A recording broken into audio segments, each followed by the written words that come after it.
An orphan girl with a notebook in her hands and the sea in her dreams awakens the impossible doubt.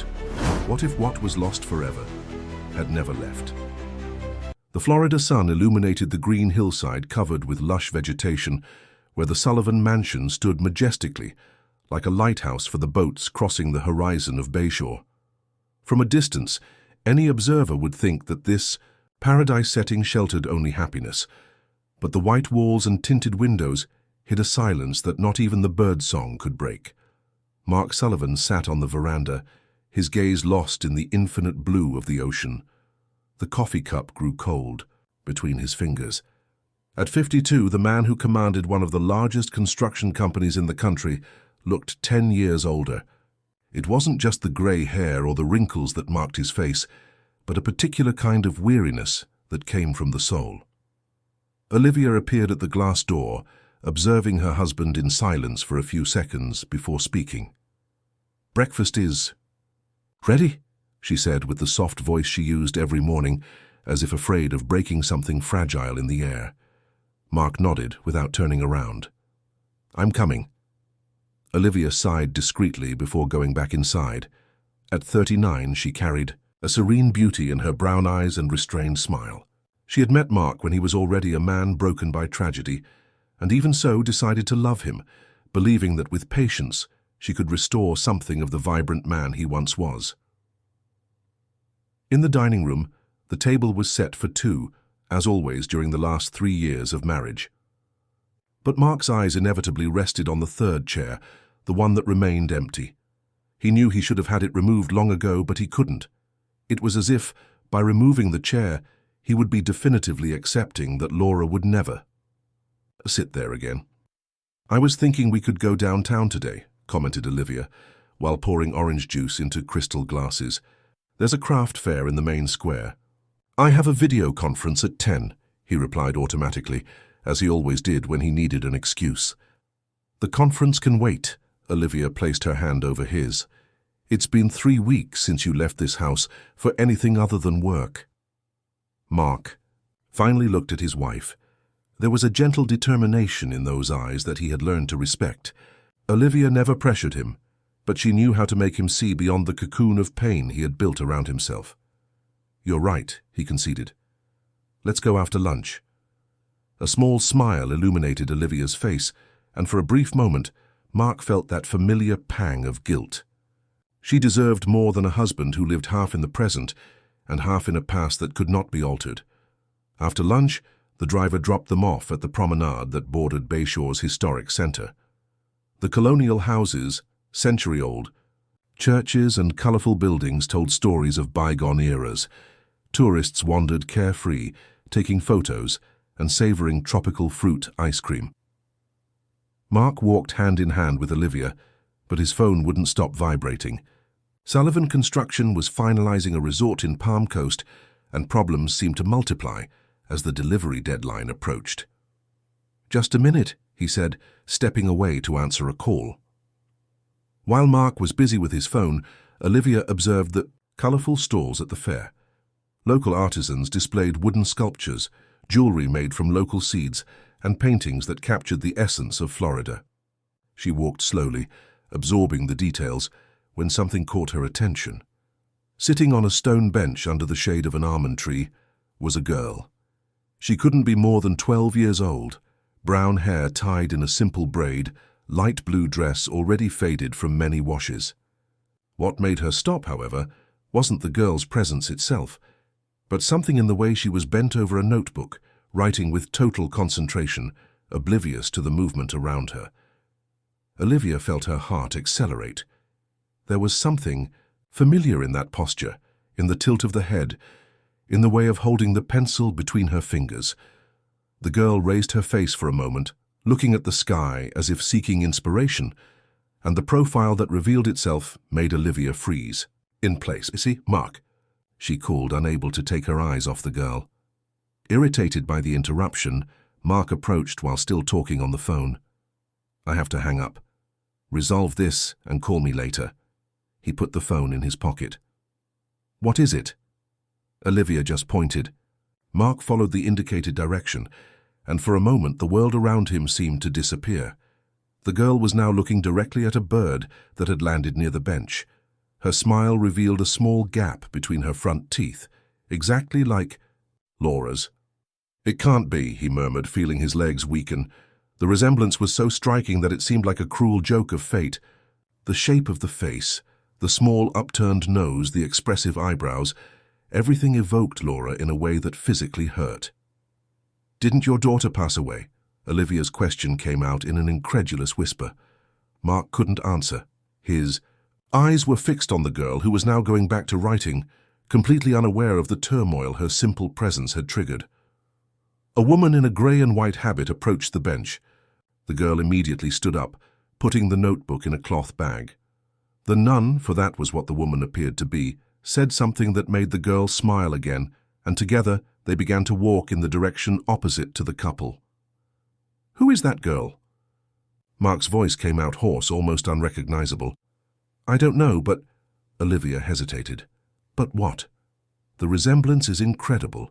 She looks like Laura," he completed, feeling his daughter's name burn in his throat as if it were the first time he had pronounced it in years. Without thinking, Mark began to follow the girl and the nun. Olivia tried to hold him by the arm, but he gently disengaged. "I just want to see where they're going," he explained, and Olivia had no choice but to accompany him. Maintaining a discreet distance, they observed when the pair entered a two-story, yellow building with a simple sign that said, "Our Lady of Grace Shelter." The door closed behind them, leaving Mark and Olivia standing on the sidewalk, filled with questions. That night, dinner transpired in a silence different from the usual. It wasn't the heavy silence of mourning, but an electric silence charged with unasked questions. "It could have been a coincidence," said Olivia finally, as she collected the plates. "There are people who look alike without having any relation." Mark slowly shook his head. "I don't believe in coincidences of that kind. What are you thinking?" He got up from the table, going to the shelf where he kept some photographs. He took a silver frame and contemplated the image of Laura. In the photo, taken a few months before the accident, she smiled, holding an open book on her lap, in the same position they had seen the girl on the bench. "I need to find out who she is," he said, with a determination that Olivia hadn't seen in years. "And how do you intend to do that?" Mark put the frame back on the shelf, his gaze now firm. "I'm going to call Gilbert." That name hadn't been mentioned in the Sullivan house for a long time. Gilbert Morgan had been Mark's private investigator for years, resolving everything from business issues to more delicate matters. It was he who, 5 years ago, took care of all the details after Laura's accident, keeping the press away and preserving the family's privacy at the most painful moment. "Are you sure?" asked Olivia, concerned. "This could stir up wounds that are just beginning to heal." Mark looked out the window at the moon reflecting on the dark sea. "Some wounds never really heal, Olivia. We just learn to live with them." The next day, while Olivia visited a local art exhibition, Mark returned alone to the square. He sat in a cafe with a view of the stone bench, waiting. Part of him knew he was behaving irrationally, but he couldn't help it. He needed to see the girl again, to confirm if the resemblance was as striking as his memory insisted on affirming.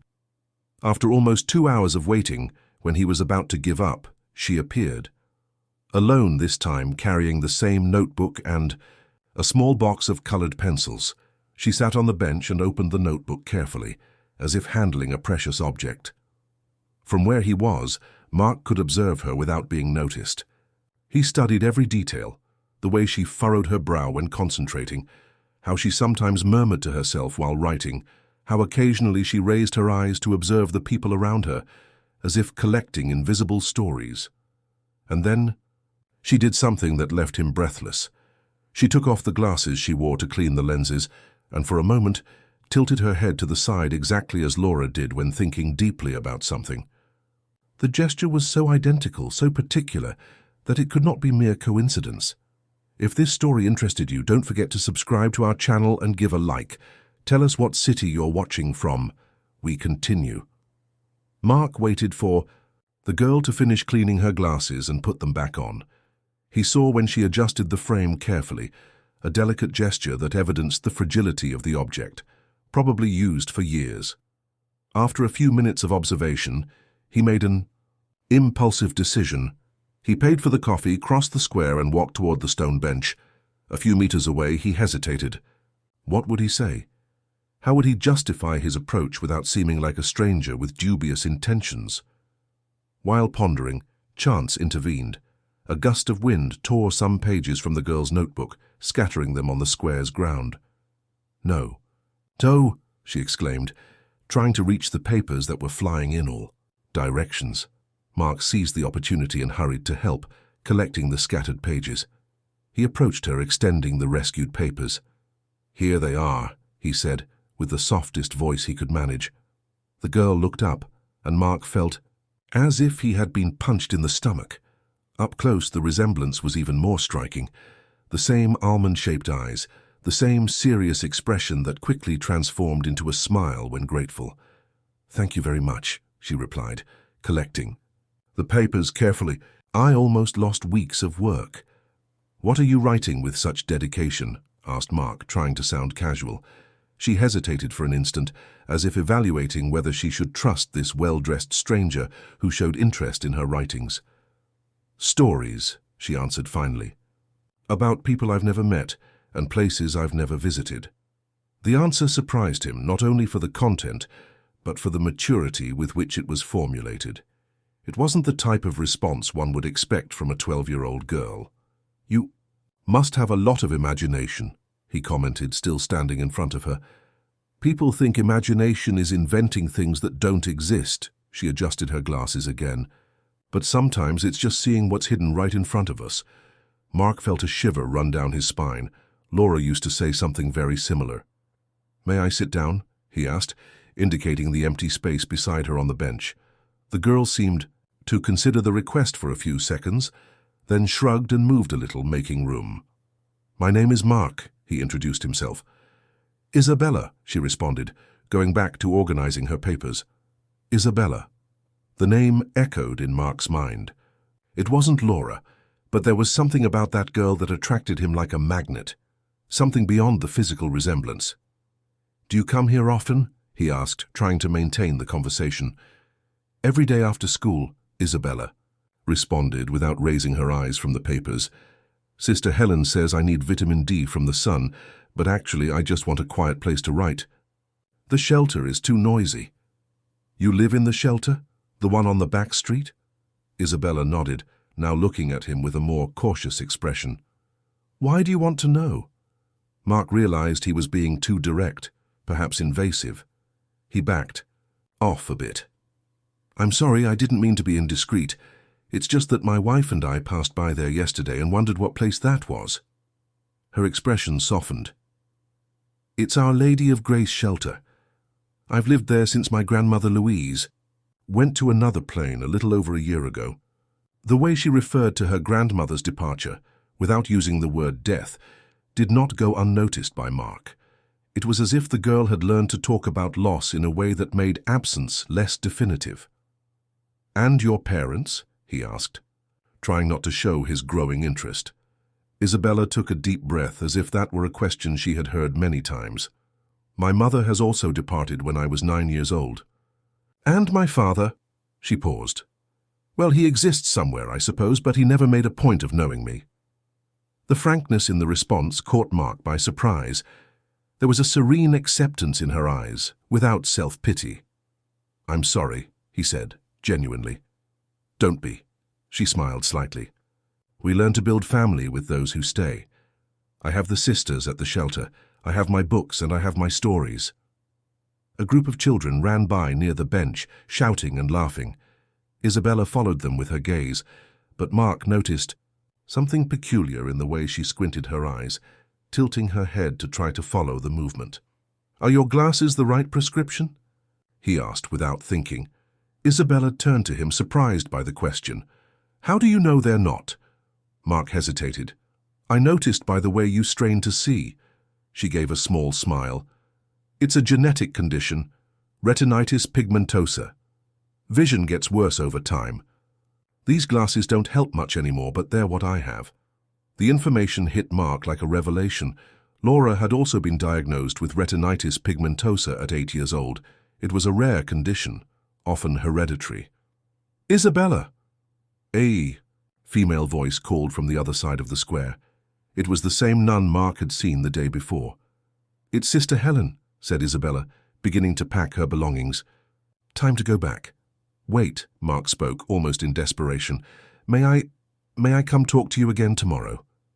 Isabella looked at him with curiosity. "Why? You don't even know me." The question caught him off guard. What could he say? That he suspected she was his daughter, that she was identical to the daughter he had lost. "I liked your stories," he improvised. "I'm a businessman, but I've always wanted to write. Maybe you could give me some tips." Isabella laughed, a clear sound that illuminated her face. An adult asking advice from a 12-year-old girl, that's new. "Isabella," the nun called again, now closer. "I have to go," she said, getting up.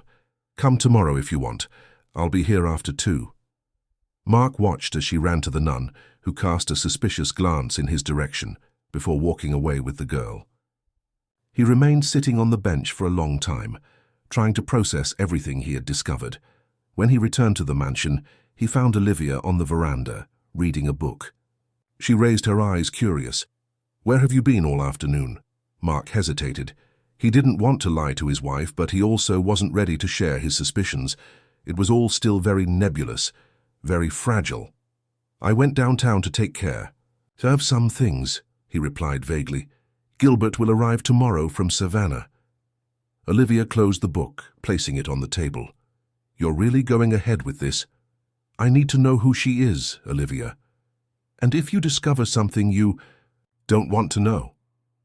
she asked with genuine concern in her voice. Mark sat down next to his wife, taking her hands in his. "I've lived with a ghost for 5 years, Olivia. I can't anymore." The next morning, Gilbert Morgan arrived promptly at 9 o'clock. He was a middle-aged man, with graying hair and attentive eyes that seemed to capture every detail around him. He wore a light suit, appropriate for the warm Bayshore climate, but which did not hide his always alert posture. "Mr. Sullivan," he greeted formally, as he always did, even after years of working together. Mark received him in the office, away from the social area of the mansion. Olivia had gone out for a painting class, giving them privacy. "Gilbert, thank you for coming so quickly." "You mentioned it was urgent," replied the investigator, sitting in the indicated chair. "How can I help?"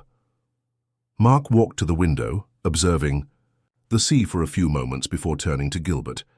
"I need you to investigate a girl," he said directly. "Her name is Isabella. She's approximately 12 years old and lives at Our Lady of Grace Shelter, here in Bayshore."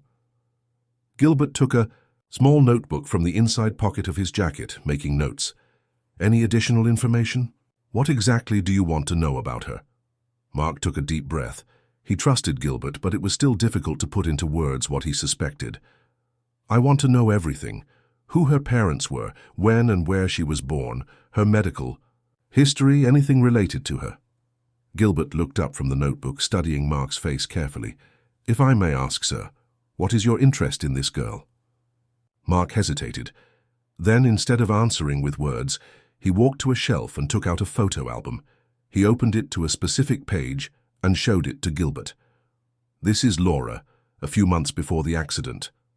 Gilbert observed the photograph carefully. The resemblance to the description of the girl Mark wanted to investigate was undeniable. "I understand," he said simply. "I'll start immediately. The shelter will certainly have records, and I can check with the City Hall and the local registry office." "Be discreet," Mark requested. "I don't want to raise suspicions or create expectations." Gilbert put away the notebook and stood up. "As always, sir, I'll report as soon as I have concrete information." After the investigator left, Mark checked the clock. There were still a few hours until the agreed time with Isabella. He decided to try to focus on work, answering emails and making some calls, but his mind kept returning to the girl in the square. Around 1:30, he couldn't contain himself anymore. He told the driver he would go out alone and took one of the less flashy cars from the garage. On the way to downtown, he stopped at a bookstore. If he was going to meet Isabella again, he needed a plausible excuse, something that would justify his interest in talking to her. He chose some young adult literature books that Laura loved and a hardcover notebook, the kind writers use. Her gift for Isabella, something that wouldn't raise suspicions but could open doors for more conversations. When he arrived at the square, there were still 15 minutes until 2 o'clock. He sat in the same cafe as the day before, ordering an espresso while he waited. From where he was, he had a perfect view of the stone bench under the almond tree. Punctually at 2 o'clock, Isabella appeared. She wore a simple school uniform, navy blue skirt, white shirt, and the same pair of glasses. She carried a worn backpack and the inseparable notebook under her arm. Mark waited for her to settle on the bench before approaching. "Hello, Isabella," he greeted with a cautious smile. She looked up from the notebook, adjusting her glasses to see him better. "You really came back," she noted, seeming genuinely surprised. "I thought you had changed your mind." "I said I would come," he replied, sitting next to her after a gesture of permission. "And I brought something for you." He extended the bookstore package. Isabella looked suspicious. "Why are you giving me presents? You don't even know me." There was a maturity in her suspicion that Mark couldn't help but admire. The girl had well-developed self-preservation instincts. "Consider it as an advance thank you for the writing advice," he replied. "Besides, I noticed yesterday that you like books." Isabella hesitated, but curiosity won. She opened the package carefully, revealing the books and the notebook. Her eyes lit up when she saw the titles. "Gabriel Garcia Marquez," she exclaimed, surprised. "How did you know I wanted to read 100 Years of Solitude?" The question caught Mark off guard. He had no way of knowing. He had chosen the book because it was one of Laura's favorites. The coincidence was disturbing. "Intuition," he replied, trying to hide the tremor in his voice. "It's one of my favorite books." "My mother always talked about it," commented Isabella, leafing through the book reverently. She was a literature teacher. "She said that Macondo was like Bayshore, a place where time seems to circle instead of following a straight line." The mention of her mother aroused even more interest in Mark. "Your mother seemed to be a very intelligent woman," he commented, trying not to appear anxious for more information. "She was," Isabella smiled, a sad smile but full of pride. "Rebecca Adams, the woman who knew stories as if they were people." The name hit Mark like lightning. Rebecca Adams. He had known a Rebecca Adams many years ago in San Francisco, a literature teacher with whom he had an intense but brief relationship. Could it be possible? The coincidence would be too great. "Rebecca," he repeated the name, almost in a whisper. "A beautiful name." "Are you okay, sir?" asked Isabella, noticing his sudden paleness. Mark tried to compose himself. "Yes, just the heat. I'm not used to Bayshore's temperature." "You're not from here, then?" "No. I've lived here for a few years, but I'm originally from San Francisco." Isabella's eyes lit up. "My mother lived in San Francisco before I was born. She always said it was a city where people walked so fast that sometimes they passed each other without really seeing each other." Each of Isabella's words confirmed the suspicion that was beginning to take shape in Mark's mind. A suspicion so absurd, and at the same time so plausible that it made his heart race. The rest of the afternoon passed between conversations about books and stories. Mark listened attentively to each of Isabella's words, looking for more clues, more coincidences, more connections with the past that could confirm his growing suspicion. The girl spoke passionately about literature, about characters who seemed more real than many people, about worlds created with words. "My mother used to say that writing is like breathing," commented Isabella, leafing through the new notebook that Mark had given her. "It's not something you decide to do, it's something you need to do to stay alive." The phrase hit Mark like a sure arrow. Rebecca used to say exactly that during the long nights they stayed awake, discussing literature and dreams more than 13 years ago. "Your mother seems to have been a very wise woman," he commented, trying to keep his voice steady. "She was," Isabella smiled, a melancholic smile that didn't match her age. "You know what's strange? Sometimes I feel she's still with me, as if she had left parts of herself scattered everywhere. in the books she read to me, in the stories she told, even in the way the wind blows on the beach. Mark felt a lump in his throat. The way Isabella spoke of her mother was very reminiscent of how he himself thought of Laura, as a presence that never really goes away, that remains in the spaces between tangible things. "How long has it been?" he asked softly. 3 years, answered Isabella, closing the notebook. She had a problem in her brain, aneurysm. That's what the doctors said. It was quick, at least. One day she was reading to me before bed. The next, her voice faltered. A little. The next, Grandma Louise told me she had gone to live with the stars. The conversation was interrupted by the sound of the church bell marking 4 o'clock. Isabella got up quickly. "I need to go," she said, carefully storing the books and notebook in her backpack. "The sisters don't like it when I'm late for snack time." "May I see you again tomorrow?" asked Mark, standing up as well. Isabella hesitated, studying his face with a disconcerting intensity. "Why would a busy businessman like you want to spend time talking with an orphaned girl about books?" The question, direct and perceptive, caught Mark off guard. Isabella was too observant for her own good. "How do you know I'm a busy businessman?" She shrugged. "Your watch costs more than everything the shelter spends in a month. Your phone doesn't stop vibrating, but you ignore it when you talk to me, which means that whatever is happening can wait, and that only happens with very important people. And you have that posture, you know, of someone who's used to giving orders." Mark couldn't help but smile. The girl was really perceptive. "You should be a detective, not a writer." "You didn't answer my question," she insisted, adjusting the backpack on her shoulders. Mark took a deep breath. He couldn't tell the truth, not yet, not before being sure. But he also didn't want to lie to her. "You remind me of someone who was very important to me," he said finally. "Someone who also loved books and stories." The answer seemed to satisfy Isabella, at least momentarily. "All right," she conceded. "Tomorrow, same time, but bring one of your favorite books this time. I want to know your literary tastes before giving any writing advice." With a quick wave, she walked away, leaving Mark with a smile on his lips and a whirlwind of emotions in his chest. When he returned to the mansion, he found Gilbert waiting for him in the office. The investigator had a folder in his hand and an expression that Mark couldn't decipher. "Do you have anything yet?" he asked as soon as he closed the door. "I have some preliminary information," replied Gilbert, opening the folder. "I got access to the shelter's records. Isabella Adams is 12 years and 9 months old. Born in Savannah on November 17th, 2012. Her mother was Rebecca Adams, a literature teacher, who passed away 3 years ago due to a cerebral aneurysm. After her mother's death, Isabella was under the care of her maternal grandmother, Louise Adams, who passed away last year due to complications from diabetes. With no other known relatives, the girl was sent to the shelter. Mark absorbed the information, making mental calculations. If Isabella was born in November 2012 and his relationship with Rebecca ended in February of that same year. "And the father?" he asked with a trembling voice. Gilbert consulted his notes. "It's not on the birth certificate, field left blank." "That's not uncommon," commented Mark, trying not to show his growing anxiety. "No," agreed Gilbert, "but there's something interesting here.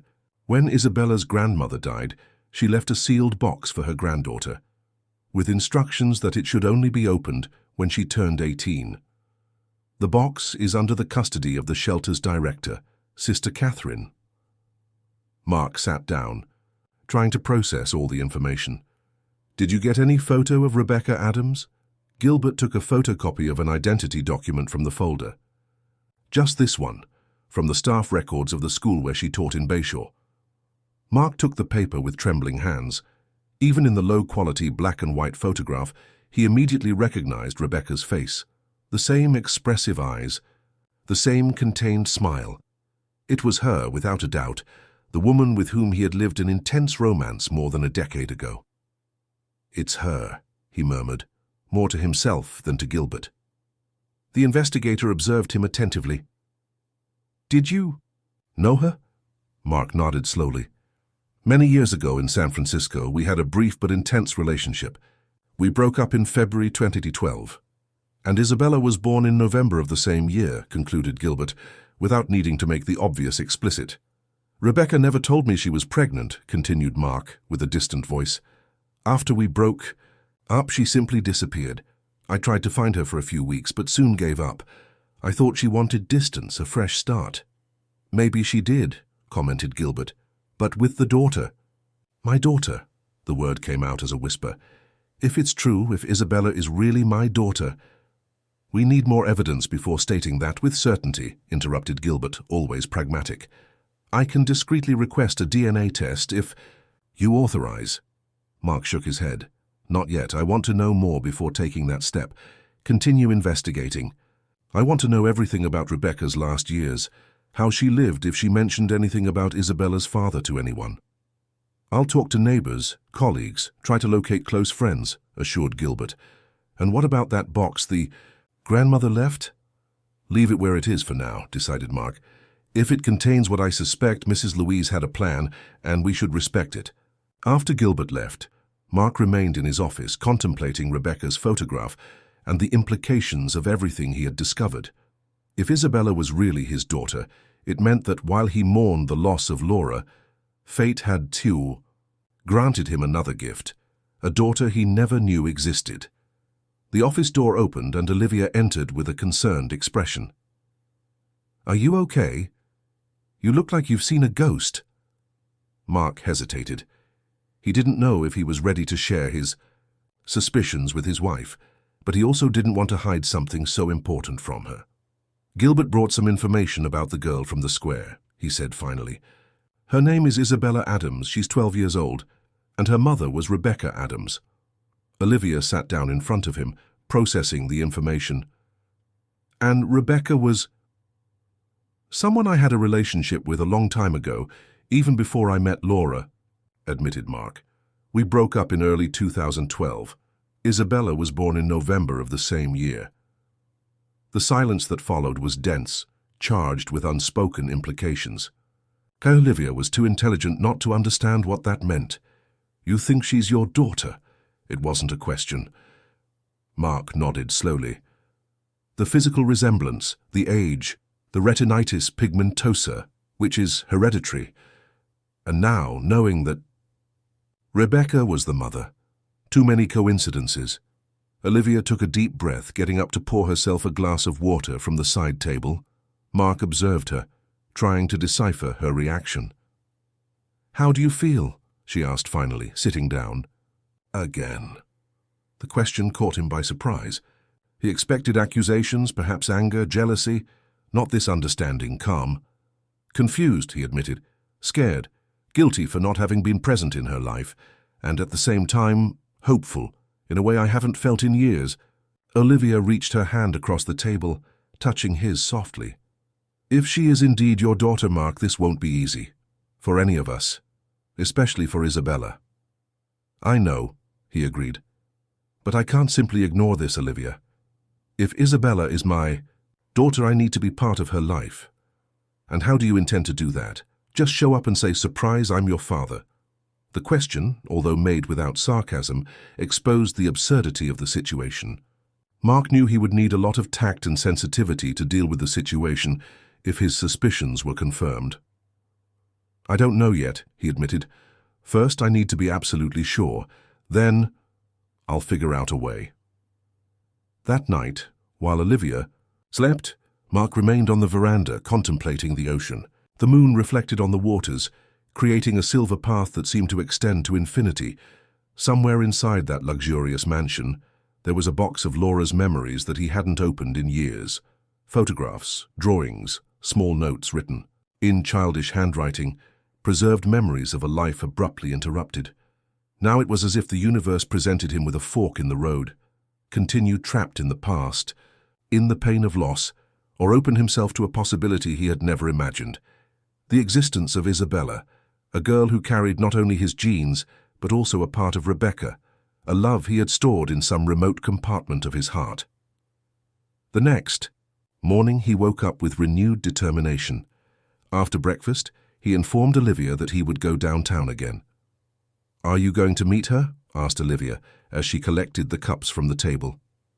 "Yes," admitted Mark. "I promised to bring a book." "Be careful, Mark," she cautioned. "This girl has already lost many important people. Don't get close to her if you don't intend to remain in her life, regardless of the DNA test result." Olivia's words accompanied him throughout the journey to downtown Bayshore. He knew she was right. Isabella had already suffered too many losses for her age. The last thing she needed was another adult entering and leaving her life without explanations. Before going to the square, Mark stopped at an optical store. He remembered Isabella's comment about her glasses being outdated. If the retinitis pigmentosa was progressing, she would need adequate lenses to delay the loss of vision as much as possible. He made a special order, explaining the condition to the optometrist. He would need Isabella's most recent medical prescription, but he already left a generous advance payment for special lenses that helped protect the retina and improve visual contrast, something he knew was fundamental for patients with that condition thanks to his experience with Laura. Upon leaving the optical store, he received a message from Gilbert, found a former colleague of Rebecca's available to talk today. Important details. Mark quickly replied that he would meet with the investigator in the late afternoon. Before that, he had an appointment he couldn't postpone. When he arrived at the square, Isabella was already in her usual place, absorbed in reading 100 Years of Solitude. When she saw him approach, she closed the book and smiled, a smile that Mark now recognized as a perfect mixture of his and Rebecca's features. "Did you bring your favorite book?" she asked, as soon as he sat down. Mark showed the leather-bound volume he brought with him. "Actually, I brought two. This is The Little Prince, which I used to read to someone very special." He almost said to Laura, but stopped himself in time. "Classic," commented Isabella, taking the book carefully. "My mother used to read it to me, too. She said it was a book about how adults forget what's important." "And the second," continued Mark, handing her another volume, "is less known. Letters to a Young Poet by Rainer Maria Rilke. It was a gift from your mother to me many years ago." Isabella's eyes widened in surprise. "You knew my mother?" The question hung in the air, heavy with possibilities. Mark felt his heart accelerate. It was time to begin revealing the truth, or at least part of it. "Yes," he finally admitted, "I knew Rebecca in San Francisco many years ago, before you were born."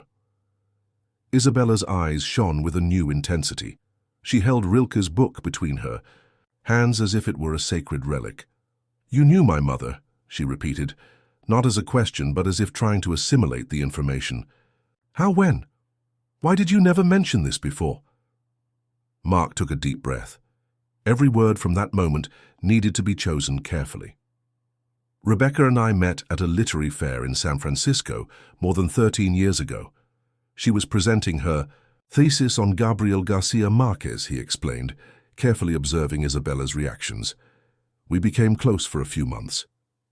"Were you friends with her?" asked Isabella, leaning slightly forward, eager for any information about the mother she had lost so early.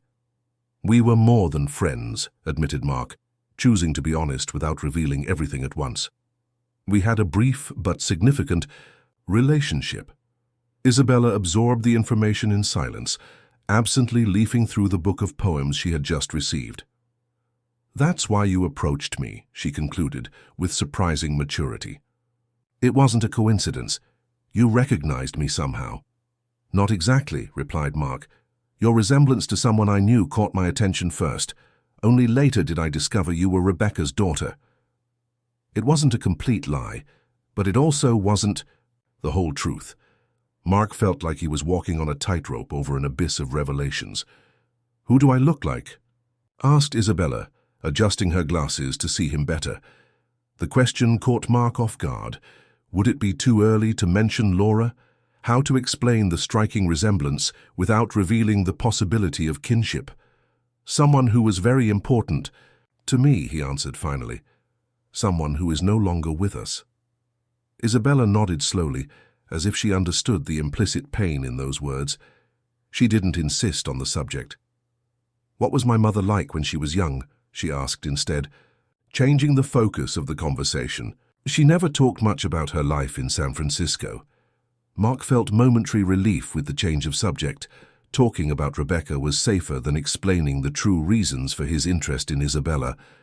Rebecca was extraordinary, he began, feeling the memories resurge with a clarity that surprised him.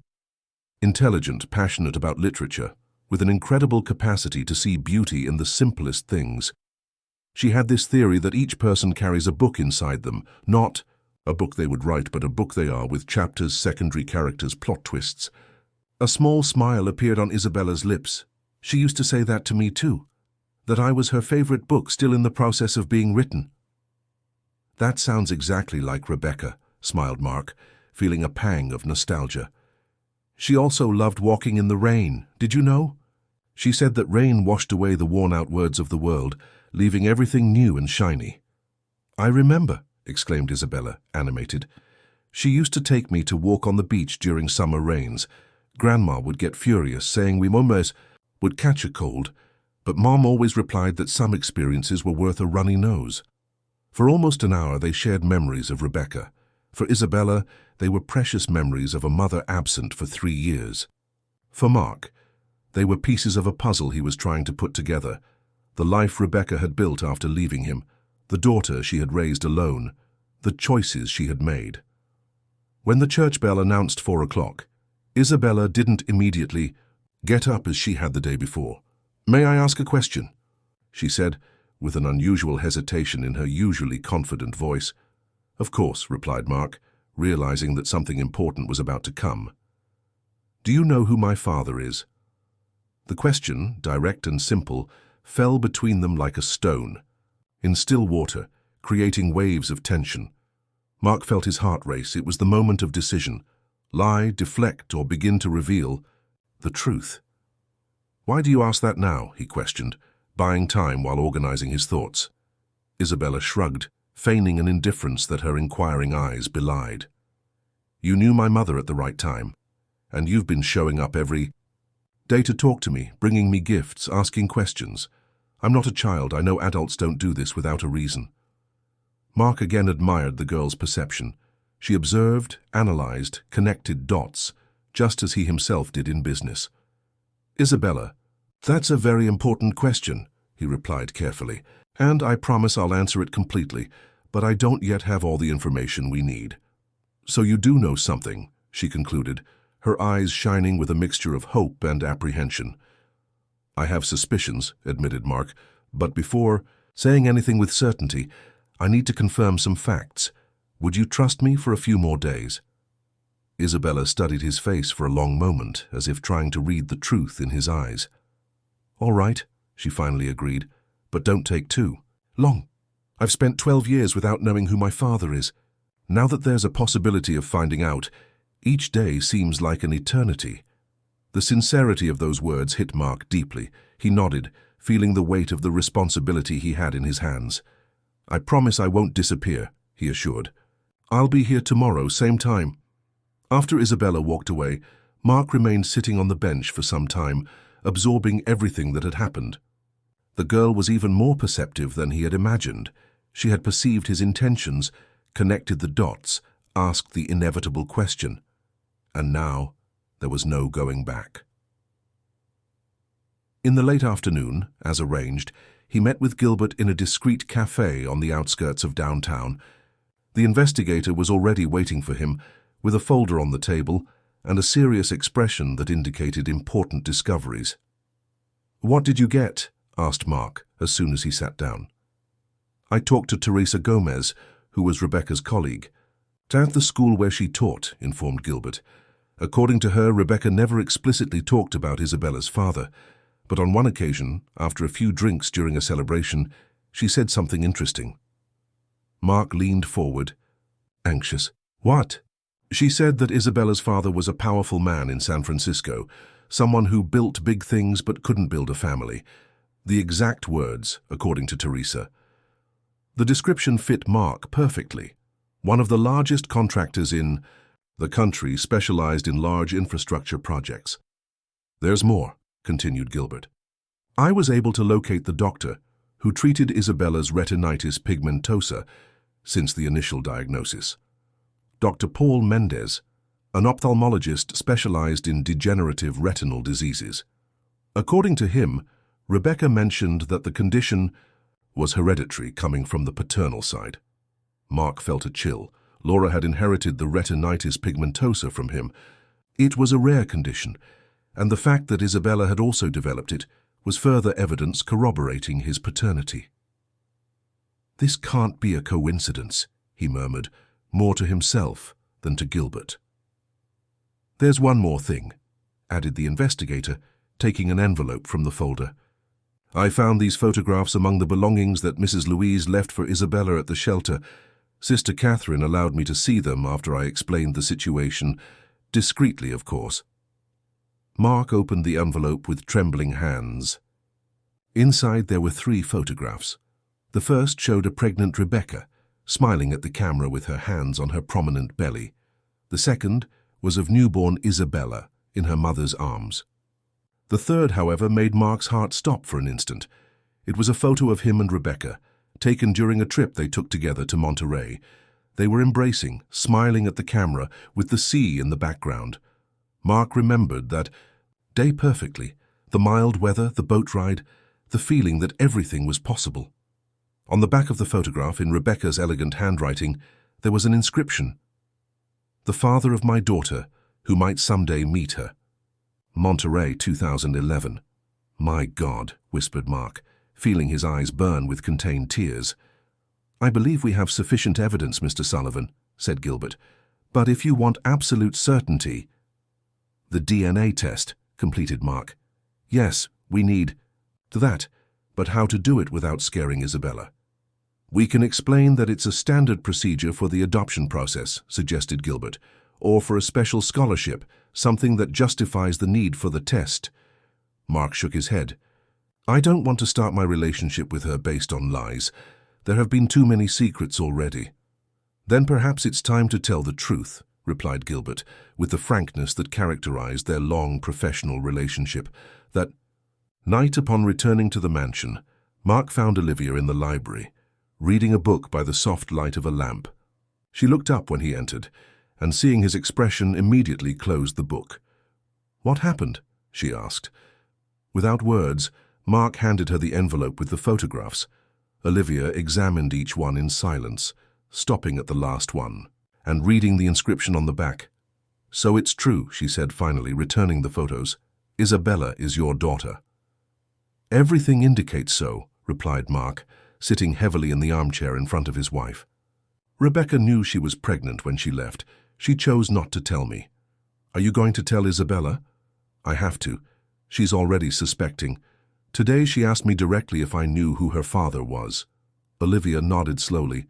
"And after that?" "What are your plans?" The question hung in the air, loaded with implications.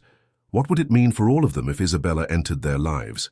How would it be to rebuild a father-daughter relationship from scratch, with a preteen who had already suffered so many losses? "I want to bring her to live with us," replied Mark, with a certainty that surprised him. "If she wants to, of course. She's my daughter, Olivia. Her place is here." Olivia took a deep breath, getting up to approach the window.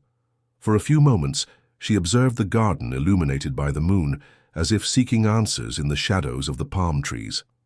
"This will change our lives forever," she said finally, turning to face him. "Are you prepared? Are you prepared to be the father of a girl you don't know, who has her own history, her own scars?" "I don't know if I'm prepared," admitted Mark. "But I know I can't continue living as before, knowing that my daughter is in a shelter when she could be here with me, with both of us."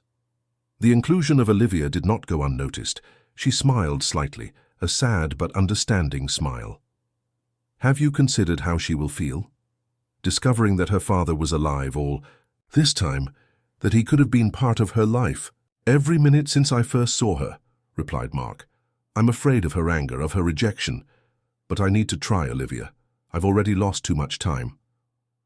Olivia approached, sitting on the arm of the chair and placing her hand on her husband's shoulder. "Then we'll do this together," she said softly. "If Isabella comes to live with us, I'll do everything possible to make her feel at home, to let her know she's welcome." Mark covered her hand with his, feeling a deep gratitude for the woman who had chosen to share his life. "Thank you," he murmured. "I know it's not what you expected when we got married." "Life is rarely what we expect, Mark," replied Olivia. "What matters is how we respond to its surprises." The next morning, Mark woke up with a clarity of purpose that he hadn't felt in years. He called Gilbert early, instructing him to prepare all the necessary documentation for a formal recognition of paternity. Then he requested a meeting with his lawyer to discuss the legal aspects of Isabella's custody. During breakfast, he shared his plans with Olivia. "I'm going to tell Isabella the truth today," he announced, "and if she agrees, we'll immediately begin the process to bring her home." "Don't you think you're going too fast?" asked Olivia, concerned. "Maybe she needs time to process everything." "I'll give her all the time she needs," assured Mark, "but I want her to know she has a home waiting for her when she's ready." Before. Leaving, Mark stopped at the room that had belonged to Laura. The door was rarely opened since the accident, and the room remained as an untouched sanctuary, the books on the shelf, the dolls aligned on the rack, the telescope by the window. For a moment, he felt the familiar pang of pain, the sense of loss that never completely abandoned him. "I think you would have liked her," he said softly, as if Laura could hear him. "Your sister. She looks so much like you." Sister. The word sounded strange and at the same time correct. Isabella was Laura's sister. They shared the same blood, the same father, the same eye condition. In another reality, they would have grown up together, shared secrets, fought over toys, protected each other. With a sigh, Mark closed the door to the room. He couldn't change the past, couldn't bring Laura back or recover the lost years with Isabella, but he could shape the future starting today. When he arrived at the square earlier than usual, Isabella wasn't there yet. He sat on the usual bench, holding a folder with the photographs Gilbert had found. His heart was beating so hard it seemed to want to escape from his chest. How would he say the words that would forever change that girl's life? How would he explain the years of absence, the fact that he hadn't known of her existence? How would he ask her to leave the shelter, the nuns who cared for her, the routine she knew, to live with a father she had just discovered and a stepmother she had never met?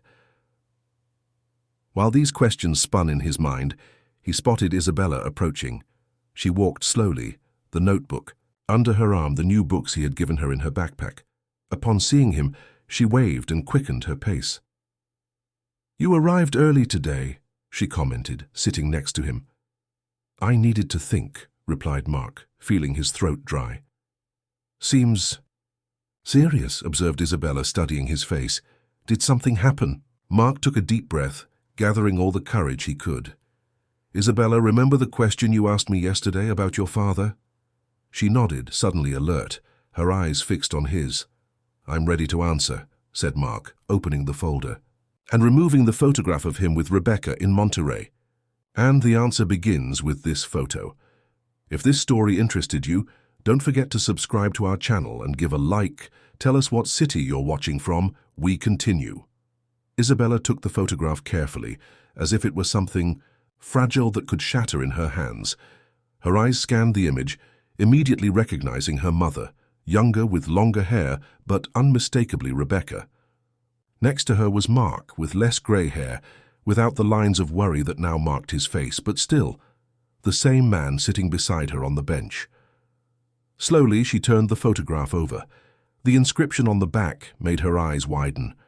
"The father of my daughter who might someday meet her. Monterey, 2011. The silence that followed seemed to contain the weight of the world.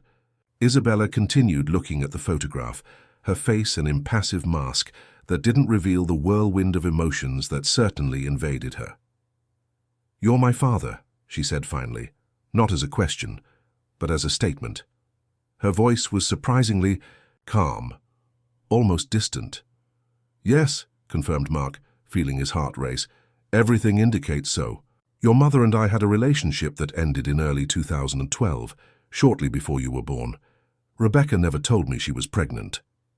Isabella continued staring at the photograph for a few more moments before returning it to Mark. "Why didn't she tell?" she asked. her eyes now meeting his with an intensity that seemed to pierce his soul. It was the question that Mark himself had been asking since he discovered the truth. Why had Rebecca chosen to raise Isabella alone, without even informing him about the existence of his daughter? "I'm not sure," he admitted. "Our relationship ended in a complicated way. I was going through a difficult time in business, working 16 hours a day, traveling constantly. Rebecca felt neglected. Rightfully so. We had an argument, said harsh things to each other. She left and I let her go."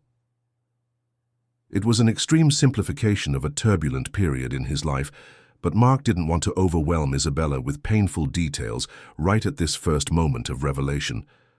"Maybe she thought you didn't want a child," suggested Isabella, with a perspicacity that again surprised him. "Or maybe she wanted to protect me from a rejection." "I would never have rejected you, Isabella," replied Mark with a voice choked with emotion. "If I had known of your existence, I would have been part of your life from the beginning." Isabella looked away, fixing her gaze on the leaves of the almond tree that swayed gently with the breeze. "How did you find out that I'm your daughter, I mean?" Mark took a deep breath. "When I saw you for the first time in this square, the resemblance impressed me.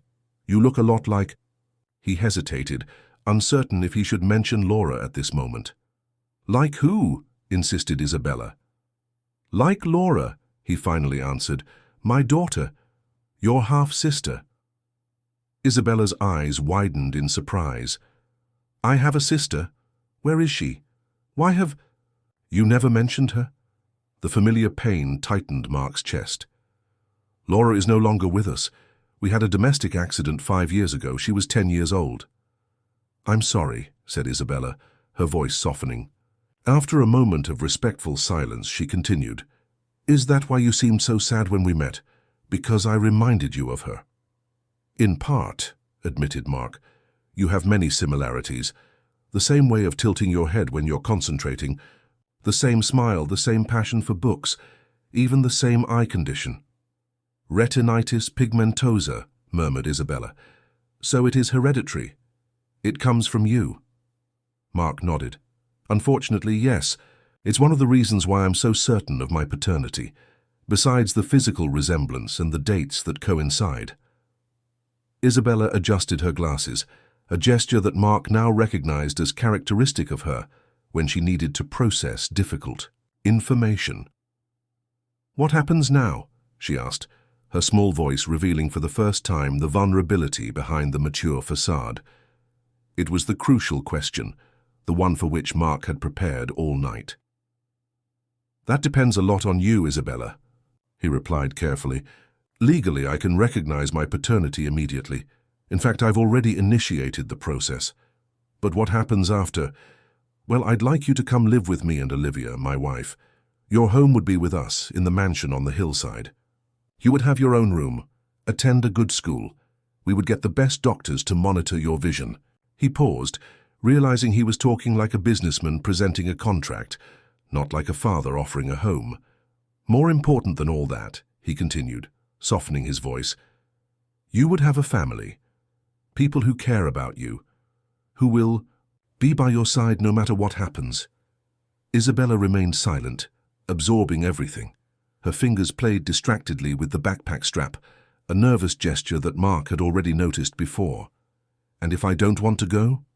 she asked finally. "If I prefer to stay at the shelter?" The question hurt more than Mark expected, but he maintained a serene expression. "Then I'll respect your decision," he assured. "I'll continue to be your father legally.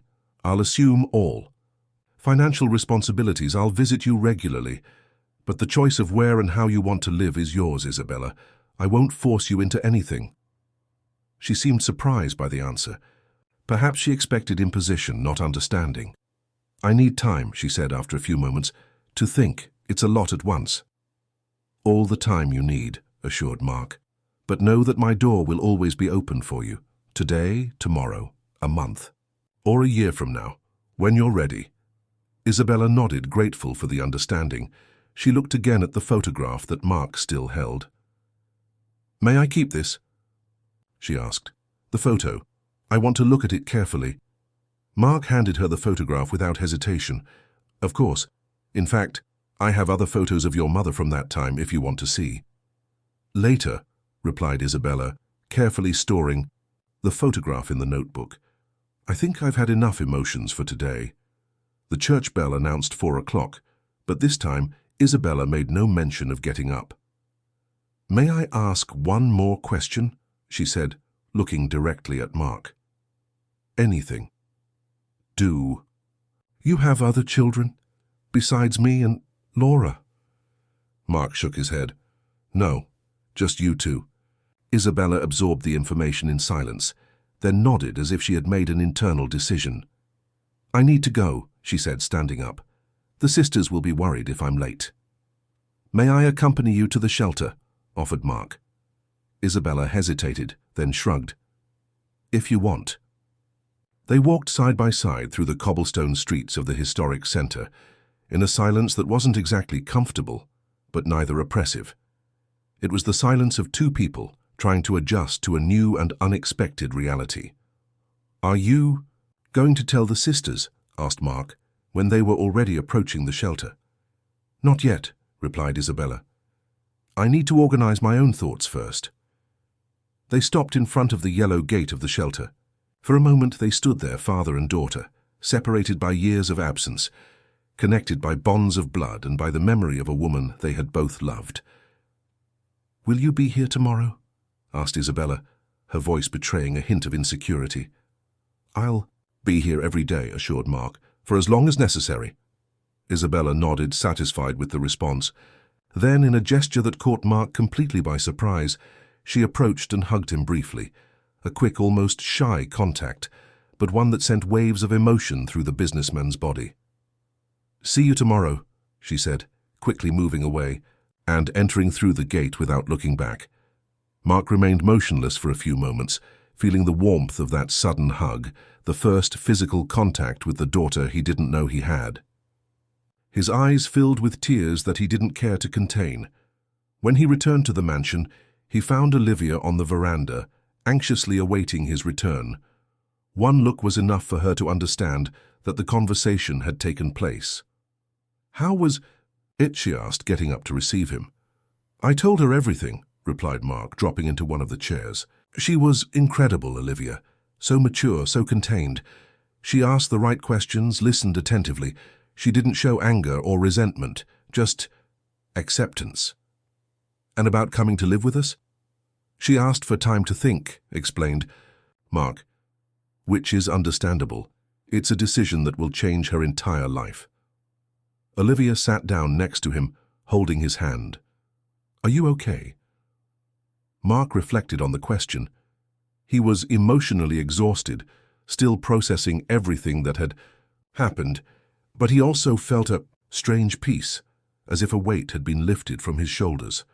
"I am," he replied, surprising himself with the certainty in his voice. "For the first time in a long time, I think I really am." That night, after dinner, Mark retired to the office to make an important call. There was one person who needed to know everything that was happening, someone whose opinion he valued more than any other when it came to family matters. "Mom," he said as soon as the call was answered, "I need to tell you something important."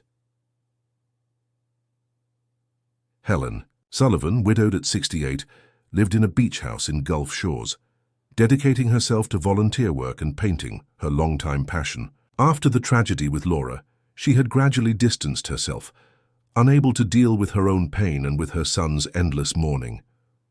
"Mark, what a surprise. Is everything okay?"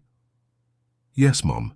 In fact, better than it has been in a long time," he replied. "I discovered something that will change our lives." For almost an hour, Mark narrated the entire story: the casual encounter with Isabella, the discovery that Rebecca was her mother, the evidence of his paternity, the conversation of that day. Helen listened in silence, interrupting only to ask occasional questions. "My God, Mark," she said when he finished. "A granddaughter. I have a granddaughter I never knew." The emotion in her voice was palpable, even through the phone. "I want you to meet her, Mom," said Mark. "When she's ready, of course." Of course," Helen quickly agreed. "We won't rush her. The poor thing has already been through so much. Losing her mother, then her grandmother, living in a shelter, and now discovering a father she didn't know existed. "Do you think I'm doing the right thing, bringing her into our life?" Helen didn't hesitate in her response. "She's your daughter, Mark. Your blood. Of course you're doing the right thing. Laura would be happy to know she has a sister." The mention of Laura, coming from his mother, moved Mark.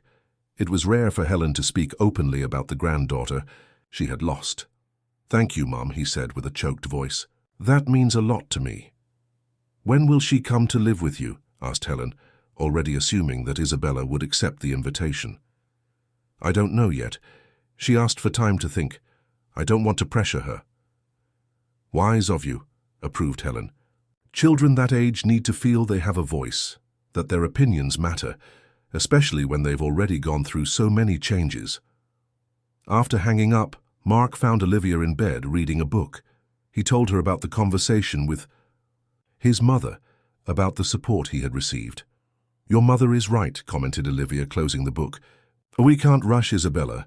She needs to process all of this at her own pace." Mark agreed, lying down next to his wife. "What worries me is the shelter. It's not a bad place. The nuns seem to take good care of her, but it's a shelter. She could have so much more." "Maybe that so much more is frightening for someone who has lived with so little," observed Olivia. "This house, our life, must seem like another world to her." Olivia's observation was perceptive, as always. Mark hadn't considered that his wealth, his lifestyle, could be intimidating for Isabella. "You're right," he agreed. "Maybe we should start more slowly. Invite her to spend a day with us, get to know the house, become familiar with the environment, before making any decision." Olivia smiled, caressing her husband's face. "That sounds like a good plan. We can prepare lunch next weekend if she's ready." The next morning, Mark woke up early and went directly to the office. There were practical matters that needed to be resolved regardless of Isabella's decision. He called his lawyer, Dr. Richard Mitchell, to discuss the formal recognition of paternity. "We can do this in two ways," explained the lawyer. "The simplest is voluntary recognition, signing a term at the registry office. The other is through a paternity investigation action, which would include the DNA test." "I want the fastest," decided Mark. "I've already lost 12 years of her life. I don't want to lose even one more day." "In that case, we can schedule for tomorrow itself. We'll need Isabella's original birth certificate and the authorization of the shelter's director, since she is the minor's legal guardian at the moment. This meant he would need to talk to Sister Catherine, revealing his identity and intentions. Mark hoped that Isabella wouldn't feel pressured by this, but it was a necessary step. After the call, he went down for breakfast with Olivia. She was already at the table, checking some emails on her tablet. "Good morning," she greeted, looking up with a smile. "Did you sleep well?" "Better than in a long time," admitted Mark, serving himself coffee. "I'm going to the shelter today before meeting Isabella. I need to talk to the director about the paternity recognition." "Do you want me to go with you?" offered Olivia. "It would be good for Isabella to start getting to know me too." Mark considered the offer. On one hand, it would be important for Isabella to meet Olivia, who would be a maternal figure in her life. On the other hand, it might be too much for the girl to process in such a short time. "Maybe it's better to wait a bit longer," he replied gently. "I want to give her time to get used to the idea of having a father before introducing more changes." Olivia nodded, understanding. "You're right. I'll be here when she's ready." After breakfast, Mark drove to downtown Bayshore. Before going to the shelter, he stopped at the optical store to verify if the special order of glasses for Isabella was already underway. The optometrist assured that, as soon as he had the updated medical prescription, the special lenses for retinitis pigmentosa would be ready in a few days. Arriving at Our Lady of Grace shelter, Mark felt a growing apprehension. The two-story yellow building, with its high windows and a small garden in front, seemed both welcoming and institutional. A discreet sign announced the name of the place, and an old bell hung beside the iron gate. Taking a deep breath, Mark rang the bell. A few seconds later, a young nun answered, looking at him with curiosity. "Good morning," he greeted politely. "I'd like to speak with Sister Catherine, if possible." "Regarding asked the nun with a slight accent that Mark couldn't identify. It's a personal matter related to one of the children under her care, Isabella Adams. The mention of Isabella's name made the nun's expression subtly change.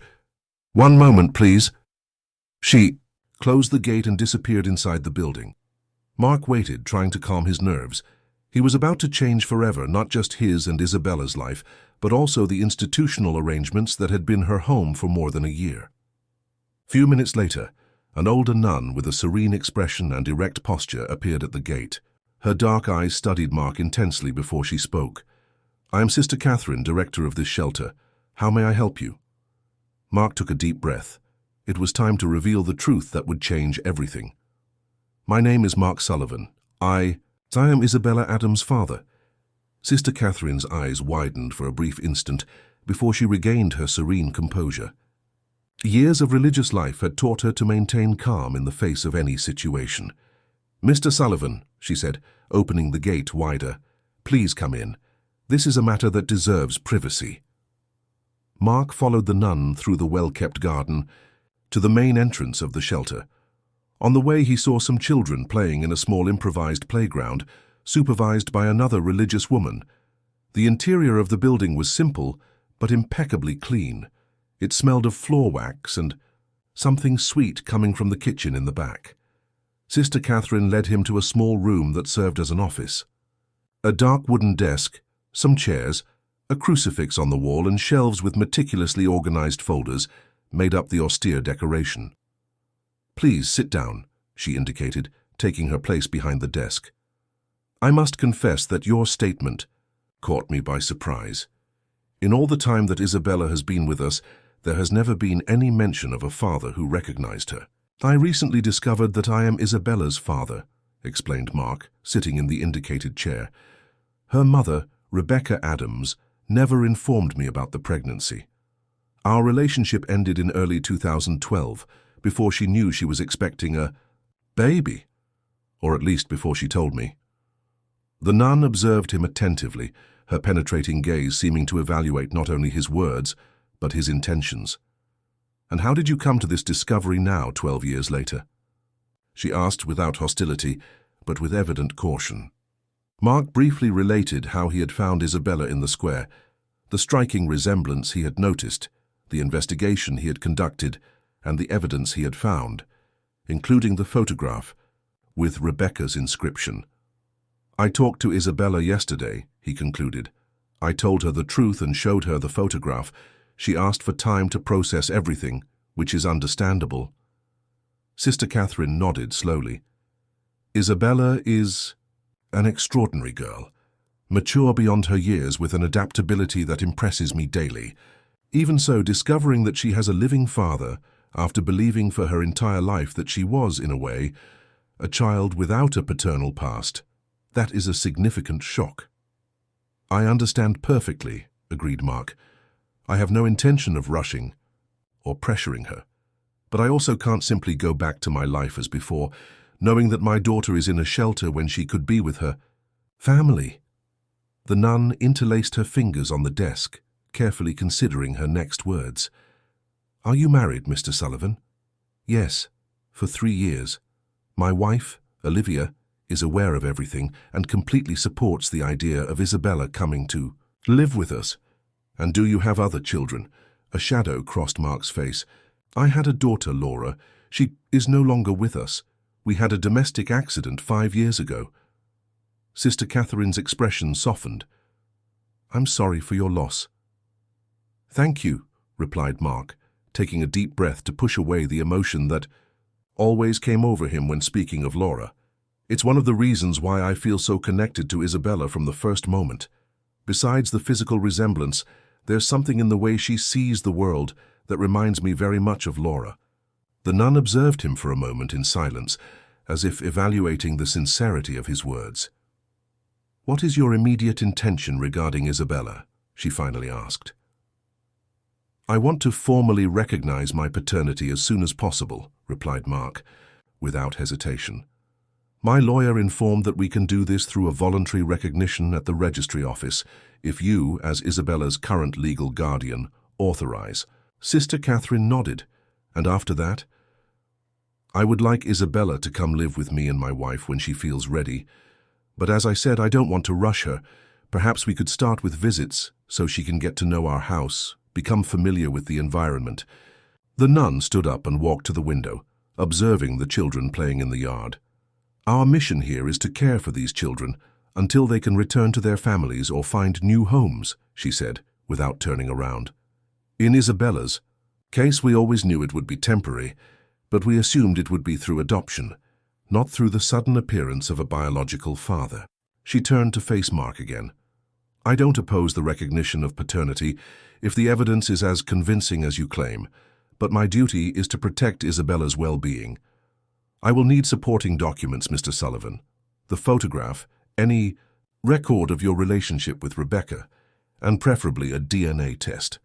I understand and respect your position, replied Mark. I am willing to provide all necessary evidence and undergo the DNA test. My only concern is not making this seem like a contestation of Isabella's word or a doubt about her origin. A valid concern, agreed the nun. Perhaps we can present the test as a necessary legal formality, not as proof of paternity. Isabella is intelligent enough to understand the difference.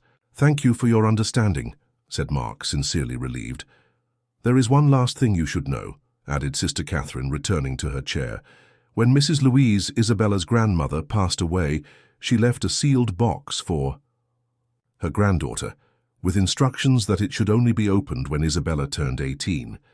However, there was an exception. Mark leaned forward, intrigued. What exception?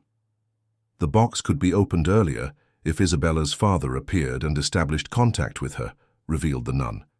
It seems that Mrs. Louise foresaw this possibility, however remote. The revelation caught Mark by surprise.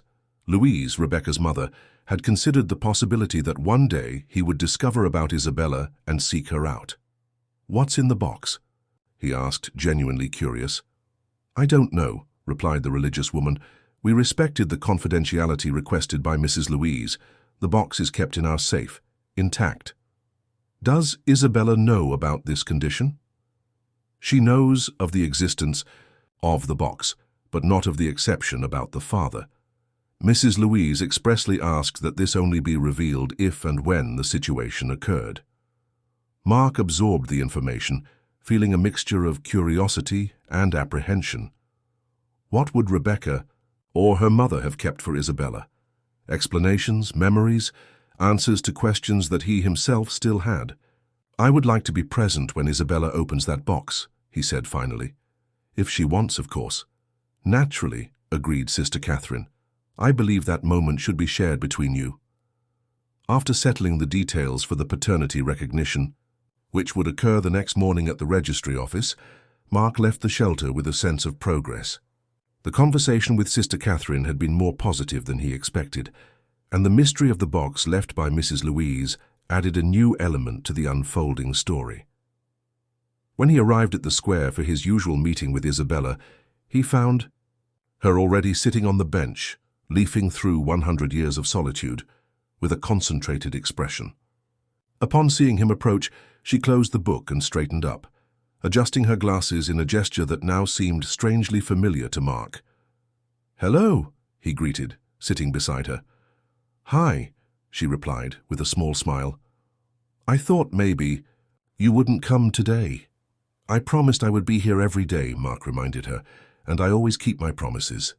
Isabella studied his face for a moment before speaking. "I spent the night thinking about everything you told me," she said.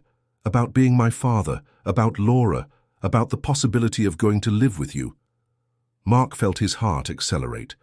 "And did you reach any conclusion?" "Not completely yet," admitted Isabella. "But I have some questions, if you don't mind." "Of course, ask whatever you want." Isabella took a deep breath, as if gathering courage. "Why do you want me to come live with you? Is it because of Laura? Because I look like her and that somehow fills a void?" The question, direct and perceptive, caught Mark off guard. It was a legitimate concern, something he himself had wondered in his most honest moments with himself. "It would be dishonest to say that your resemblance to Laura doesn't affect me," he replied with sincerity. "When I saw you for the first time, it was as if time had stopped. But no, I don't want you to come live with me to replace Laura. No one could do that. He paused, carefully choosing his next words. I want you to come live with me because you are my daughter, Isabella. Because I lost 12 years of your life and I don't want to lose even one more day. Because I want to get to know you. Not the version of you that looks like Laura, but you yourself with your tastes, your ideas, your dreams. I want to be your father, if you'll give me that chance. Isabella's eyes shone with contained tears, but she pushed them away quickly, adjusting her glasses again. And if it doesn't work out, she asked, her voice betraying a vulnerability she rarely showed, if I'm not what you expect, if we don't understand each other, then we'll work on higher together, assured Mark. Families have challenges, Isabella. They disagree, they fight sometimes, but at the end of the day they remain together. I don't expect perfection, I just want the chance for us to be a family. Isabella looked away, contemplating the movement in the square for a few moments. I was at the shelter today, continued Mark, deciding to be completely transparent. I talked to Sister Catherine about the paternity recognition. I know, replied Isabella, surprising him. She called me after you left. She said you seemed sincere. And what do you think? Isabella turned to face him. I think so too. You wouldn't have a reason to make up this whole story. Look for evidence, show up every day. It would be a lot of work for a lie. Mark couldn't help but smile at the girls. Practical logic. Besides, she continued, when I look at that photograph, I see something in my mother's eyes. She seemed happy, really happy by your side. The observation touched Mark deeply. We were happy together, at least for a time. Rebecca was an extraordinary woman. Sister Catherine also mentioned a box, said Isabella, slightly changing the subject. One that my grandmother left and that I can open now that you've appeared. Yes, she told me about that, confirmed Mark. Do you want to open it? Isabella nodded. I do. Maybe it has answers to questions I don't even know I have. A comfortable silence established itself between them as they observed the movement. In the square, a family passed nearby, father, mother, and a small girl savoring an ice cream, laughing at something they shared. Isabella's eyes followed them with an expression that Mark couldn't decipher. I've made a decision, she said, finally turning to face him. I want to see your house and your wife. I'm not promising I'll live there immediately, but I want to see what it's like, understand how my life would be. Mark's heart filled with hope. When would you like to go? We can pick you up on Saturday. Have lunch, show everything calmly. Tomorrow, replied Isabella with determination, after we sign the papers at the registry office. I want to see everything and then go back to the shelter to think. Can it be like that? Of course, agreed Mark immediately. However you prefer. Isabella smiled, a small but genuine smile. I have one more condition. What? When I go to live with you, if I decide to go, I want to take my books and notebooks, and I want to continue coming to this square to write. It's my special place. All your belongings will go with you, assured Mark, and you can come to the square whenever you want. I'll make a point of bringing you personally if that makes you happy. The church bell announced 4 o'clock. This time, instead of hurrying to leave, Isabella remained seated, as if wanting to prolong the moment. Sister. Helen will let me stay a bit longer today, she explained. I told her I needed time to talk with you. I'm happy about that, smiled Mark. Is there anything else you want to ask me? Or tell me? Isabella hesitated, playing with the edge of the notebook. I dreamed about my mother last night, she said finally, after seeing the photograph of you two. In the dream, she was introducing you to me, saying you were my father and that I should give you a chance to get to know you. The revelation moved Mark. And what did you reply in the dream? That I was afraid, admitted Isabella, afraid of becoming attached to someone else and then being alone again. The vulnerability in her voice tightened Mark's heart. Without thinking, he extended his hand and gently covered hers. I can't promise I'll never leave, Isabella. No one can make that promise, but I can guarantee that as long as I'm here, I'll do everything in my power to be the father you deserve. For us to build together a family where you'll never feel alone again." Isabella looked at his hand over hers, and then, in a gesture that surprised them both, she turned her palm up and intertwined her fingers with his, a small physical bridge, connecting two worlds that until a few days ago were completely separate. The next morning, Mark arrived at the registry office in downtown Bayshore promptly at 10 o'clock. Dr. Richard, his lawyer, was already waiting for him with all the documents prepared. Minutes later, Isabella arrived accompanied by Sister Catherine, wearing what appeared to be her most formal outfit, a simple but well-pressed dress, and her hair carefully combed. The process was quick and uncomplicated. Mark signed the voluntary recognition of paternity. Isabella formally agreed, although being a minor her agreement was more symbolic than legal, and Sister Catherine signed as a witness and temporary guardian. "Now it's official," said the registrar, handing Mark a copy of the document. "The father's name will be included on the birth certificate, and the surname can be added if both parties agree." Mark looked at Isabella, leaving the decision in her hands. "Isabella Adams Sullivan," she said after a moment of reflection. "Sounds good." After leaving the registry office, Sister Catherine handed Mark a small carved wooden box, closed with a small padlock. "Mrs. Louise's box," she explained. "I believe now is the appropriate time for Isabella to open it, preferably in a private and tranquil environment." "Thank you for everything, sister," said Mark, sincerely grateful for the nun's understanding and support. "Take good care of her." The nun replied simply, briefly hugging Isabella before saying goodbye. During the journey to the mansion, Isabella remained silent in the back seat of the car, the wooden box secure in her lap, observing the landscape change as they moved.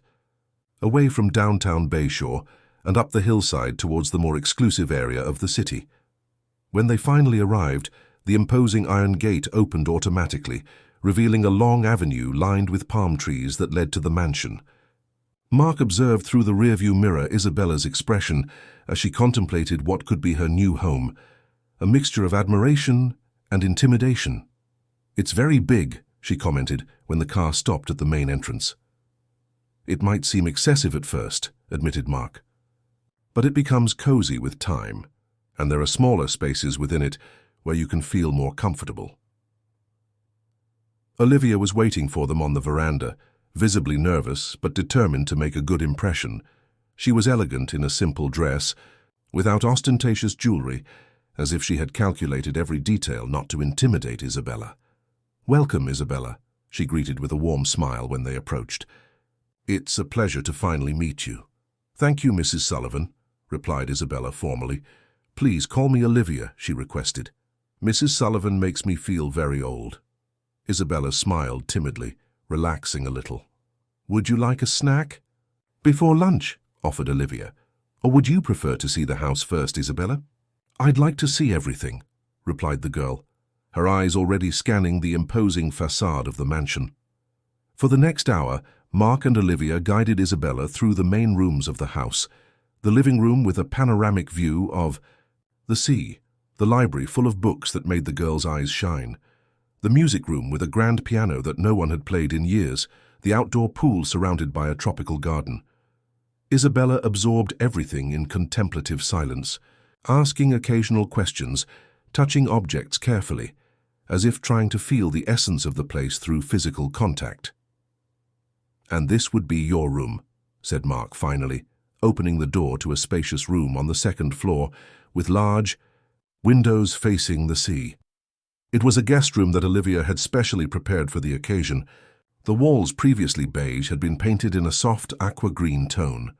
A new canopy bed, a light wood desk positioned by the window, empty shelves waiting to be filled with books, and a small reading armchair in the corner completed the environment. "It's beautiful," murmured Isabella, turning slowly to absorb every detail. "I've never had a room just for myself before." "We can decorate it however you want," offered Olivia. "These are just initial suggestions." "I like it this way," replied Isabella, "especially the desk by the window. I can imagine myself writing here, looking at the sea." Olivia and Mark exchanged a satisfied look. It was the first sign that Isabella was really considering the possibility of living there. "There's one more place I'd like to show you," said Mark. "But we can leave it for after lunch if you prefer." "I want to see everything," insisted Isabella. Mark nodded, leading her down the corridor to a door at the end. He hesitated briefly before opening it. "This was Laura's room," he explained, with a slightly choked voice.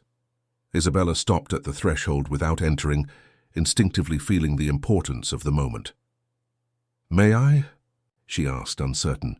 "Of course," replied Mark, stepping aside. The room was exactly as Laura had left it, the books on the shelf, the telescope by the window, the framed photographs on the dresser. A bed with a purple bedspread, colourful curtains and an entire wall covered with drawings and notes. "She liked astronomy," commented Isabella, approaching the telescope. "She was passionate about it," confirmed Mark. "She knew all the constellations visible from the southern hemisphere. She had a notebook where she noted each observation." Isabella toured the room slowly, absorbing the details that revealed who Laura had been, the books she read, the objects she collected, the drawings she made. She stopped in front of a photograph on the wall where Laura smiled broadly, embracing Mark on a beach. "The resemblance is incredible," she murmured, touching her own face as if seeking to confirm the features she shared with the half-sister she had never known.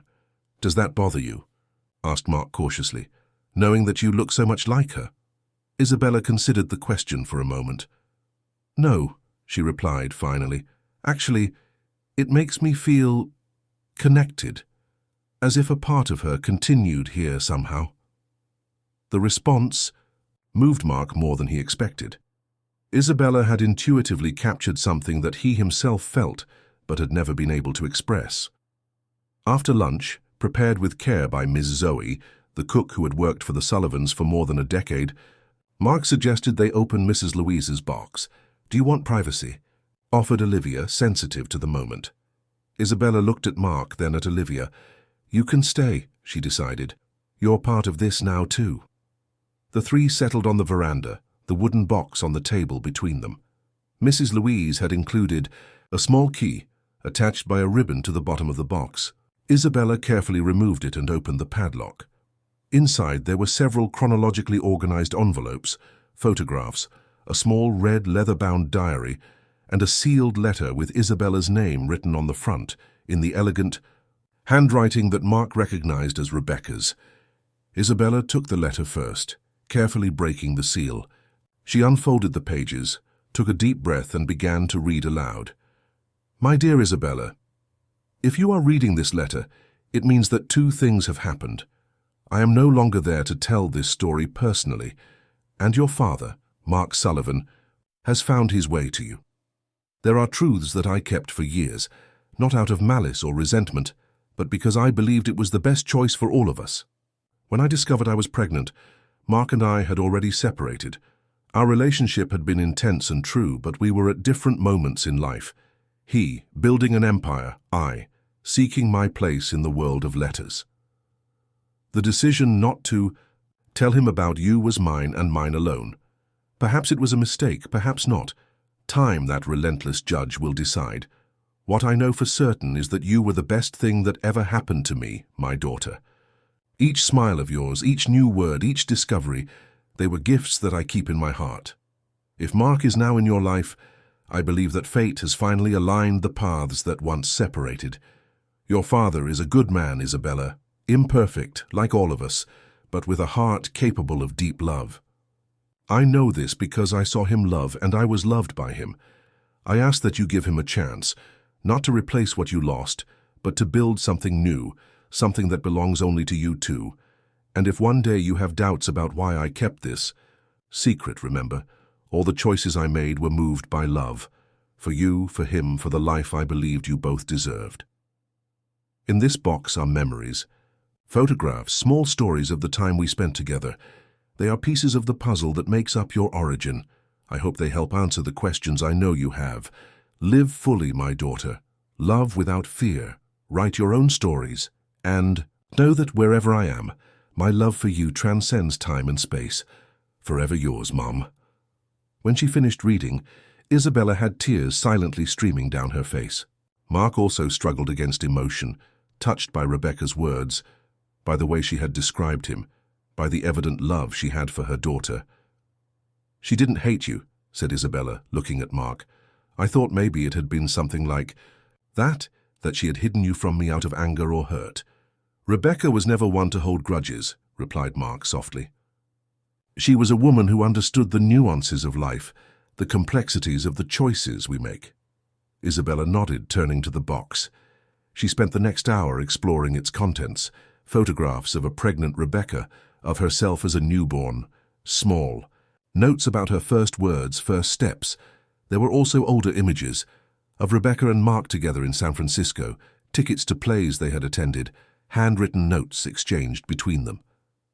"It was a love story," murmured Isabella, looking at a particularly touching photo where the two laughed in front of a fountain in Golden Gate Park. "Even if it ended before its time." "Some stories don't need to be long to be meaningful," commented Olivia, who observed everything with a mixture of emotion and respect. Mark realized, with sudden clarity, how extraordinary Olivia was, welcoming not only Isabella into her life, but also the memories of Rebecca, without jealousy or resentment. When the sun began to set, tinting the sky with orange tones that reflected on the sea, Isabella carefully stored all the memories back in the "Fuck, I need to go back to the shelter now," she said, closing the lid carefully. "I promised Sister Catherine I would return before dinner." "Of course," agreed Mark, although a part of him wanted to ask her to stay. "We can take you." On the way back, Isabella remained thoughtful, looking out the window as the landscape passed. When they arrived at the shelter, Mark and Olivia accompanied her to the gate. "Thank you for the day," said Isabella, holding the box against her chest. "For everything." "Whenever you want to return, we'll be waiting," replied Mark. "No pressure, no expectations, just we'll be there." Isabella nodded, then, surprising them both, hugged first Olivia and then Mark. Quick but genuine hugs. "I need a few days," she said, moving away, "to organize my thoughts, talk to the sisters, say goodbye to the other children." Mark felt his heart accelerate with the implication of those words. "You mean—" "I want to try," confirmed Isabella, with a small smile. "Living with you, being a family, if the offer is still open." "It always will be," assured Mark, feeling a joy he hadn't experienced in years. 2 weeks later, on a sunny Saturday morning, Mark and Olivia parked in front of Our Lady of Grace shelter. This time they weren't coming just for a visit. They were coming to take Isabella home. The legal procedures had been completed with surprising speed, thanks to Mark's influence and Sister Catherine's cooperation. The DNA test, performed as a formality, confirmed what everyone already knew. Isabella was, without a doubt, the biological daughter of Mark Sullivan. Isabella was waiting for them at the entrance, her few possessions organized in 2 small suitcases. The nuns and some children from the shelter formed a small farewell committee. There were hugs, tears, promises of frequent visits. "Are we ready?" asked Mark, after storing the suitcases in the trunk. Isabella looked one last time at the yellow. Building that had been her home for more than a year. Then, with determination in her eyes, she nodded. "I'm ready." During the journey to the mansion, Isabella gradually lost her solemn expression, becoming animated as they approached her new home. She talked about the books she wanted to add to the library, about how eager she was to write at the desk by the window, about plans to visit downtown Bayshore the following weekend. When they arrived, they found a surprise waiting on the veranda. Helen, Sullivan, Mark's mother, had arrived from Gulf Shores to meet her newly discovered granddaughter. "Grandma," exclaimed Isabella, surprised upon being introduced. The term, used spontaneously, moved everyone. Helen hugged her granddaughter for a long time, murmuring words of welcome and promises of entire afternoons, telling stories of the past.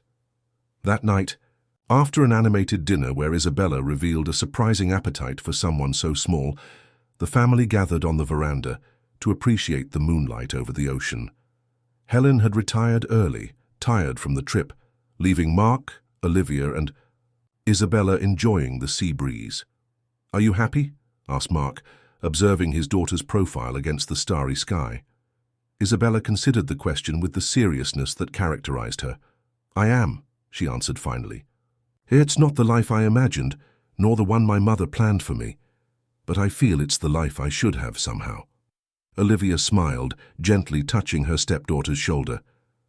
Sometimes, the best chapters of our story are those we didn't plan.